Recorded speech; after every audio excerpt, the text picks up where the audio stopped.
Was that maybe your best performance from a running back standpoint coming off Temple? I mean, how happy were you with the guys? 385 yards. I honestly, I didn't even, when I looked at the stat sheet, I really didn't have any idea. You know what I mean? It's kind of, there's going to be games where we throw for a bunch, we run for a bunch, and man, we wanted to go on the road, against a good opponent, and win a conference game. And Obviously, that was it. You were down Greg, and then you lost AK in this first half. What to say about a guy like Bentavious who could step in and that offense does not lose a beat? That our running offense doesn't lose a beat. I really wouldn't expect anything less. We have good depth in there, as everyone kind of knew coming into the season. I mean, we got 4 legit guys that could carry the load, you know, anywhere really. You got 4 guys that can play anywhere in the country. In my opinion, I think in a lot of people's eyes as well. So I didn't expect any drop off, and he did exactly what I thought he was capable of doing. What can you say about Otis and his performance? Career high, 200 plus yards, averaging double-digit yards per carry in the kind of game that he had. Again, it didn't surprise me. You know, O's a great football player. Everybody knows that. He can do a lot in a return game. He's great at receiver. He's great in the backfield. So it didn't surprise me. O-line did a great job. I mean, we can pat the running backs on the back all we want, but it doesn't get done without those guys up front. So they do a good job. They help us help them, and that's it. Where have maybe you've seen Bentavious grow from maybe even just the start of camp to now through midseason? I think Ben, the biggest jump for Ben is he's playing faster. He's starting to see the game starting to slow down for him. I think his football IQ has grown. So, and I can tell in the meeting room that he's seeing fronts. He's clued into the game plan a little bit better. He understands what the O-line is trying to do for him conceptually, and so he understands where he needs to be and how detailed he needs to be. He's gradually, week after week, becoming a smarter football player, more detailed.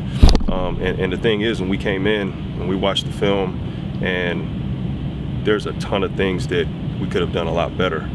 And that's kind of the good thing I love about this group is you can bring them in and we're not high-fiving and hugging because we won a game and had some production. We're looking at the things we could have done better, and they're locked in, and they're in it. They're all bought in to how just little incremental gains we can have and how close we are on other plays that weren't, maybe a 4-yard run could have been an 8-yard run, or maybe we could have been a little bit better in protection, things like that.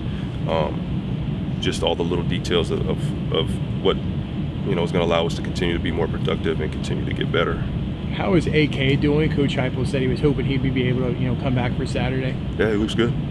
Yeah, AK looks good. All those guys are moving around. It gets a little bit scary for a minute there and guys start dropping, but all those guys are moving around and running, and had a really good week of practice.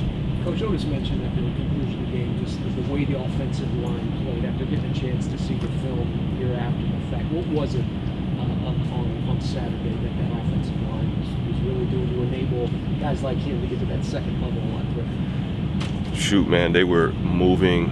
If you watch the game, from the side view, they're moving the line of scrimmage. And when our guys, when the running backs can press into the heels of the O-line and they're not moving this way, that makes it a lot easier. So those guys were getting great movement up front. Across the board, you got young guys in there playing, you got guys at different experience levels, and they were all on the same page. They all had a great game.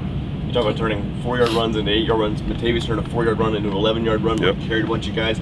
Just talk about his physical nature. It seems like all you guys to be physical, but he really seems to really take a more physical brand of running style. Yeah, and again, that just goes back to his growth. To me, being able to when you know what you're doing and you have a better idea, then your talent and all those physical attributes start to take over a little bit better. Again, he's playing faster, he's playing more physical, he's finishing runs, he's a lot more detailed. We all have confidence in him. When he's in the game, nobody's holding their breath. They're just, hey, it's just the next guy. Can you talk about those uniforms they're going to be wearing on Saturday? I kind of peeked at the jerseys. The helmets were what I thought was pretty special. I never seen anything like that. I'm looking forward to it. And I think think I might get a new hat too. So That's good. Off the field, what's your takeaway from the NCAA's announcement yesterday? I really don't. I don't know. I was in a meeting trying to game plan for Houston, and I kind of caught wind of it a little bit.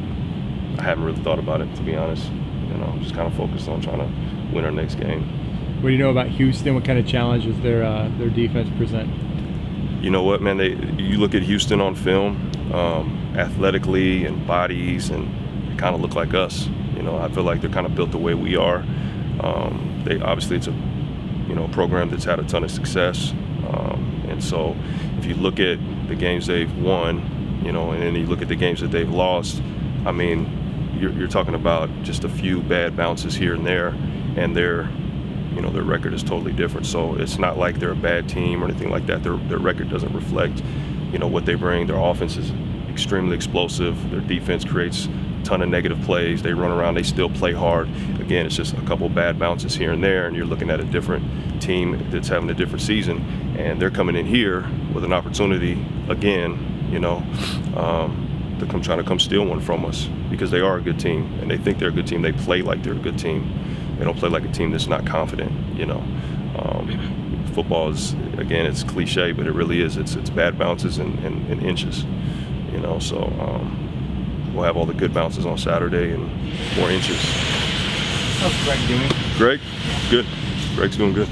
Greg's doing good. AK's doing good. All those guys.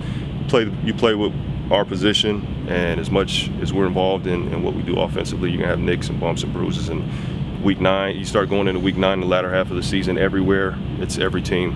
Doesn't matter who you are, you got guys it's football. Everybody can't do it, and you got to be able to deal with the nicks and bumps and bruises of it. And they're good. Greg's looking good. They're all looking, we're moving in the right direction. Can you talk about, I know that the running back gets nicks up. Let's talk about the depth, how necessary for this time of year that the running back depth is necessary. That's exactly right. Last year we didn't really have much attrition, but you just never know. And so that's why it's important to have the depth, so that when you do have a tough game on the road, going into somebody else's backyard, you do have someone that is ready to go. And that's kind of why we use so many guys, because you do get into week 9, and if you don't have more than one guy, now you're kind of, you're empty-handed. And so that's why we use as many guys, we rotate guys, we keep guys fresh. We don't have one guy that has 300 touches. We're trying to play, 14 games and still have our guns loaded, so to speak. Appreciate it, Coach. Thank you. Thank you. Thank you.